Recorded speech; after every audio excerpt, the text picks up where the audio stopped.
नमस्कार, मी स्नेहल बनकर. मी मराठी चॅनलवर आपलं स्वागत आहे. नजर टाकूयात आजच्या मुख्य घडामोडींवर. नमस्कार, मी मराठीमध्ये आपलं स्वागत आहे. आज आपण आलेलो आहोत पुणे या ठिकाणी आपण माझ्या पाठीमागे बघू शकता की SDPI या पार्टीचे पदाधिकारी या ठिकाणी आहेत आणि विधानसभा निवडणुकीच्या पार्श्वभूमीवर या ठिकाणी मीटिंग चालू आहे आणि जवळपास या इलेक्शन मध्ये SDPI उम्मीदवार देणार का या संदर्भात आपण चर्चा करूयात. आपका नाम? मैं Syed Kalim, Maharashtra state president social democratic party of India SDPI. जैसे अभी विधानसभा इलेक्शन नजदीकी है, तो क्या आपकी पार्टी इलेक्शन में अपने कैंडिडेट उतारने वाली है और पुणे के लिए क्या रणनीति है? हम पूरे महाराष्ट्र के अंदर विधानसभा इलेक्शन को जो तो कॉन्टेस्ट करने जा रहे हैं. अभी हमारे पास 60 से ज्यादा विधानसभा कॉन्स्टिट्यूंसी का लिस्ट आ चुका है. हमारा स्टेट कमेटी का उसके ऊपर लास्ट डिसीजन रहेगा. हड़पसर, पुणे के अंदर हड़पसर और शिवाजी नगर और पिंपरी चिंचड़, इन सीटों के ऊपर हमारा जो है तो बहुत अच्छे से चर्चा हुआ है. आने वाले वक्तों में हम जो है तो फाइनल करेंगे कि हम कहाँ जो है तो इलेक्शन कॉन्टेस्ट करेंगे और ये डिस्कशन में हमारी ये तीनों सीट भी है. जैसे अभी हड़पसर बहुत बोलते रहे, एक ज्वलनशील मुद्दा रहा है हड़पसर विधानसभा. अभी उसको लेकर बहुत सारे पक्ष, महाविकास आघाड़ी, ये सब चर्चा कर रही है और यहाँ पर बोला जा रहा है कि जिस तरह से हड़पसर में एक मुश्त वोट मुस्लिम कम्युनिटी ने महाविकास आघाड़ी को दिया, लेकिन विधान परिषद में मुस्लिम मुक्त कर दिया, मुसलमान को कोई जगह नहीं दी गई और चुनकर आने के बाद खासदार ये मुस्लिम एरिया को इग्नोर कर रहे हैं, ऐसा आरोप उनके ऊपर लगता है. तो यही बेस पर बहुत सारे मुस्लिम कैंडिडेट वहां पर खड़े रह रहे हैं. तो उसमें SDPI के कैंडिडेट अगर आप खड़ा करेंगे तो कितने % आपको चांसेस लग रहे हैं, या इसके ऊपर आपका क्या रणनीति रहने वाली?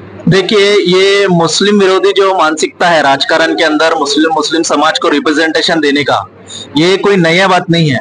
हम आजादी के बाद से देख रहे हैं कि मुस्लिम समाज को जो है तो एक मार्जिनलाइजेशन करने का जो है तो काम किया गया है सत्ता में बैठी हुई तमाम बड़ी पार्टियों की तरफ से. अब उनके जो कार्यकर्ता है, जो मुस्लिम समाज के कार्यकर्ता है, क्योंकि अभी महाराष्ट्र राज्य के साथ पूरे देश भर में जो मुस्लिम विरोधी घटनाएं हो रही है, लिंचिंग है और जो है तो मस्जिदों के ऊपर वक्फ बोर्ड जैसे बड़े बड़े मसले जो है तो आए दिन आ रहे हैं, तो उनको अब ये समझ में आ रहा है कि मुस्लिम कम्युनिटी अब अपने अंदर जो है तो पॉलिटिकल कमी को महसूस कर रही है. तो ये लोग एक नया जो है तो स्टंट कर रहे हैं कि हम बड़ी पार्टियों से हमारे अपने उनके ही कार्यकर्ता, जो पुराने बड़ी पार्टियों के कार्यकर्ता है, उनको वोट मिलना और मुस्लिम समाज भी उनको सपोर्ट करेगा और वो करेगा. लेकिन मेरा ये सोचना है या हमारा ये सोचना है कि ये लोग अपना पूरा पॉलिटिकल लाइफ में इन्होंने अपने समाज के लिए करे क्या, जो अब ये लोग टिकट की मांग कर रहे हैं कि हम, या फिर जो है तो अपने आप को भावी आमदार कह रहे हैं, इन्होंने समाज के लिए करा क्या है आज तक. हमारे SDPI हम इसलिए जो है तो इस हमारे ज्यादा दावा इसलिए करते हैं हम, क्योंकि हम समाज के लिए लगातार काम कर रहे हैं. हम बड़े बड़े मुद्दे उठा रहे हैं. हम महाराष्ट्र के अंदर मुस्लिम समाज के खिलाफ राजकारण बंद करो बोल के पूरे महाराष्ट्र के अंदर हमने आंदोलन किया. इससे पहले राज ठाकरे के मुद्दे को हमने उठाया. अजान के मसले को हम जो है तो सॉल्व करने के अंदर कामयाब रहे और कई बड़े बड़े मसले जो है तो हम लगातार उठा रहे हैं. आज भी उठा रहे हैं, आइंदा भी उठा रहे हैं. ये लोग क्या कह, तो ये लोग जो है तो सिर्फ अपना पॉलिटिकल बैकग्राउंड का यूज करके अपने आप को एक बेनिफिट उठाना चाहते हैं. ये चुन के नहीं भी आए या आए भी तो ये समाज के लिए कुछ करने वाले नहीं है और साथ ही साथ समाज का इनसे कुछ भला होगा ऐसी कोई उम्मीद भी नहीं दिखती. आपके इलेक्शन के जो मुद्दे रहेंगे वो किस मुद्दों पर SDPI इलेक्शन लड़ने वाले? SDPI महाराष्ट्र के अंदर सबसे पहले जो मुद्दा लाएंगे वो मुद्दा ये है कि लोकतांत्रिक और संविधान के अंदर हर नागरिक को जो है तो बराबरी का हक मिला हुआ है. वो हक के लिए सबसे पहले हम आवाज बुलंद करेंगे. हम अधिकारों की बात करते हैं. सबसे पहले अधिकारों के अंदर यहाँ पर मुस्लिम समाज हो, SC हो, ST हो, OBC हो, तमाम समाज के वर्गों को उनका अधिकार मिलना चाहिए. उनको जो है तो उनका रिप्रेजेंटेशन मिलना चाहिए और साथ ही साथ हम जो है तो हेल्थ सेक्टर से लेकर डेवलपमेंट सेक्टर तक और रोजगार तक, ये तमाम जो इश्यूज है जो जनता से जुड़े हुए हैं, इसके लिए हमारे पास रोड मैप है, हमारे पास प्लान है और जनता का फला बहबूद के लिए, जनता के कल्याण के लिए हमारे पास बहुत अच्छा एक प्लान भी है, वो भी हम आने वाले वक्तों में जनता के सामने रखेंगे। आप पार्टी के सीनियर लीडर, आप मी मराठी के माध्यम से जो आपके वोटर्स है, जो प्रेक्षक है, उनको क्या मैसेज देना चाहिए? मी मराठी से मैं जो है तो पूरे हमारे महाराष्ट्र की जनता को लिए एक मैसेज देता हूँ कि हमारा महाराष्ट्र जो है तो फुले शाहू अंबेडकर का विचारधारा रखने वाला एक महाराष्ट्र है, और यहाँ पर हमने हमेशा से जो है तो फांसीवाद, जातिवाद और धर्मवाद, ये सब को जो है तो हमने कभी पनपने नहीं दिया। महाराष्ट्र का इतिहास है कि हम जब भी जो है तो समाज के खिलाफ में कोई काम हुआ हो, चाहे वो समाज की तरफ से हो या फिर शासन प्रशासन के अंदर जो है तो अलग अलग डिपार्टमेंट हो, यहाँ तक कि हमारा पुलिस डिपार्टमेंट क्यों ना हो, हमेशा से हमारी सोच जो है तो संविधान प्रेमी सोच रही है और संविधान को लेकर उसको मजबूत करने वाली सोच हमारी रही है। आने वाले वक्तों में हम जो है तो ये चाहते हैं कि एसडीपीआई यही सोच को हम पूरे महाराष्ट्र के अंदर फैलाएंगे, जनता हमारे जैसे काम करने वालों को साथ दे और हमको जो है तो सपोर्ट करे। धन्यवाद। Social democratic party of India Pune district का जानिब से आज पुणे के अंदर शिवाजी नगर और हड़पसर असेंबली रिप्रेजेंटेटिव काउंसिल रखा गया था। असेंबली रिप्रेजेंटेटिव काउंसिल बोले तो हमारा असेंबली का नया लीडरशिप चुनने का एक अहम प्रोग्राम था। Social democratic party of India दूसरा पॉलिटिकल पार्टी जैसा नहीं है, लेटरेड में पद देने का पार्टी नहीं है। हम प्योरली डेमोक्रेसी के साथ, जमहूरियत के साथ एक डिस्कशन कर कर हमारा कैडर्स लोग वोट डालकर उनका लीडरशिप को चुनाते हैं। ये ब्रांच लेवल से लेकर नेशनल वर्किंग कमेटी तक का ऐसा एक प्रोसीजर रहता है। इसके मुताबिक हम 2 असेंबली का कमेटी आज चुने हैं। अच्छा लीडरशिप इधर हमको चुन के मिले हैं। आने वाले दिनों में पुणे का हर एक गांव में social democratic party of India का काम पहुंचाने के लिए हम मेहनत करेंगे।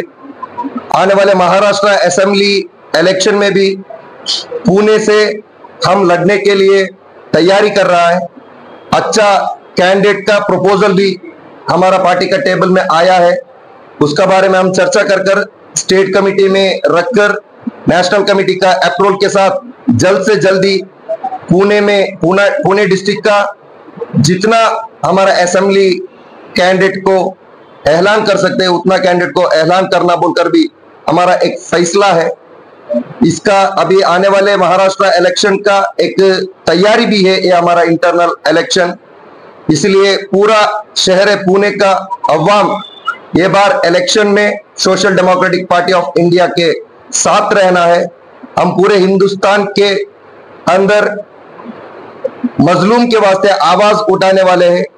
सामाजिक इंसाफ के लिए हमारा लड़ाई हर एक इलाके में भी जारी है।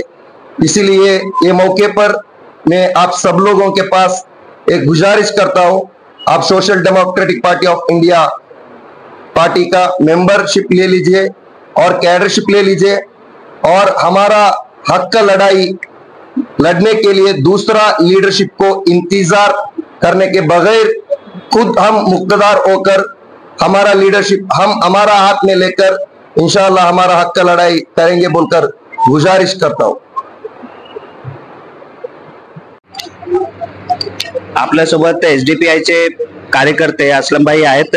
आपने जो इलेक्शन लोकसभा इलेक्शन में जो मुद्दों के ऊपर महाविकास आघाड़ी को समर्थन दिया था और अब आप महाविकास आघाड़ी से निकलकर अपना कैंडिडेट क्यों दे रहे? नहीं, हम महाविकास आघाड़ी से निकल करके नहीं दे रहे, हमने उनको सपोर्ट किया था, लेकिन हमने उनको कुछ शर्तें लिख करके दी थी जिसके बेस के ऊपर हमने उनको सपोर्ट किया था। जैसे कि उसके अंदर हमने सबसे पहले किसानों का जो प्रॉब्लम है कि किसानों के ऊपर कर्ज है और उनको उनका मेहनत का जो मेहनताना नहीं मिलता है, तो उनका हक का हामी भाव मिलना मांगता, उनका कर्ज माफ होना मांगता, ये एक शर्त थी। दूसरी शर्त थी कि अग्निवीर जो कायदा बनाए वो कायदे को रद्द करो। 30 साल का बंदा है वो रिटायर होके घर में बैठ रहा है और 75 साल का पीएम जाके संसद में बैठ रहा है, तो ये चलता नहीं है ना ऐसा। तो वो एक शर्त थी हमारी। उसके बाद में विद्यार्थियों के लिए जो विद्यार्थी विरोधी कायदे बनाए गए हैं वो कायदे रद्द करो, और जो बेकसूर विद्यार्थियों को जेलों में डाला गया है उन्हें फौरन आजाद करो, ये एक शर्त थी हमारी। उसके बाद में फेलोशिप, स्कॉलरशिप, ये दोनों भी चालू करो, ये एक शर्त थी हमारी। और आरटीई का जो है 25% उसको खत्म करके 30% करो, वो शर्त थी। फिर हेट स्पीच था, फिर उसके बाद में मॉब लिंचिंग था। ऐसे बहुत सारी शर्तों को लेकर के हमने उनसे एक टाइप किया था, जिसका मेरे पास एक लेटर है, आप देख सकते हैं, जिसमें हमारे अमोल कोल्हे जो है उनके पीए ने सिग्नेचर किए थे, जिनका नाम है नीलेश मगर। लेकिन अभी हम ये पूछ रहे हैं कि विशालगढ़ से लेके तो ट्रेन में हुए हादसे तक ये आघाड़ी ने, किसी ने भी एक भी स्टेटमेंट नहीं दिया है, तो किस बेस पे फिर से माइनॉरिटी उनके पास वोट मांगने जा रही है और हम उनको किस बेस पे सपोर्ट करेंगे? ये हमारा उनसे बहुत बड़ा सवाल है। इसलिए हम लोग उनके अगेंस्ट में हम हमारे कैंडिडेट देंगे और इंशाल्लाह हम लोग उस पर मेहनत करके जीत के भी लाने की कोशिश करेंगे। अस्सलाम वालेकुम रहमतुल्लाहि व बरकातुहू। मैं किरण शेख, एसडीपीआई की पुणे डिस्ट्रिक्ट कमेटी मेंबर। आज 15 सितंबर एसडीपीआई की तरफ से विम्स की एक हम डिस्ट्रिक्ट कमेटी बनाने के लिए, इसके पहले हमने एडॉक कमेटी बनाए थे, आज फाइनल कमेटी का हमने ये किए थे चयन एबीएम हॉल में।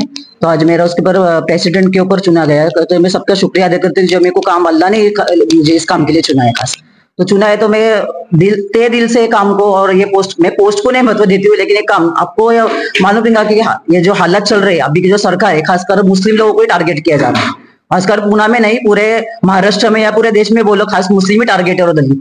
तो हमारे लिए आवाज उठाने के लिए कोई भी सेकुलर पार्टी बोलो, कोई भी पार्टी हमारे लिए आवाज उठाने के लिए तैयार नहीं है। पार्टियों में तो सब है, हमारे लोग भी है, लेकिन फिर भी उनको एक थोड़ी भी शर्म नहीं है, चुल्लू पर पानी में मरना चाहिए ऐसे लोगों के लिए, लोगों ने। क्योंकि हमारे ऊपर ही आवाज उठा, नीतीश राणा बोलता है कि मुस्लिम लोगों को हम मस्जिद में चुन चुन के मारेंगे, रेप केसेस इतने बढ़ रहे हैं, लेकिन फिर भी औरतों की महिला आयोग भी इसके ऊपर आवाज नहीं उठाती है। तो महिला आयोग का तुमने संगठन क्यों बनाए? इसलिए हम अब जो पुणे में हमने विम्स बनाया है ना, तो हम पुणे के शेर नहीं बताएंगे कि हम क्या कर सकते हैं एसडीपीआई की तरफ से। और हम पुणे के नहीं, हम पूरे महाराष्ट्र के हैं, इसमें मुमरा की भी टीम आई, मैं उसका शुक्र अदा करती हूँ। सब लोग ने हमको चुना है काम के लिए, और उसमें हमारे एडवोकेट आते हैं, मेमन भी है, ये भी काम में खूब अंजाम देंगे। मुस्कान शेख है, ये भी ये काम में हमको अंजाम देंगे। और हमारे साथ पूरी टीम है, जिनको भी चुना गया है, ये अल्लाह का करम है। और अल्हम्दुलिल्लाह हम ये काम तय दिल से, हम पूरा हमारा जो भी पोस्ट है और जो भी काम है, हम तय दिल से पूरा जितना भी अंजाम दे सकते करेंगे। लेकिन इसके लिए हमको पूरे कम्युनिटी की साथ चाहिए। मैं ये बोलना चाहती हूँ सबको कि एक प्लेटफॉर्म पे आके काम करो, ये बहुत जरूरत है अभी के दौर में।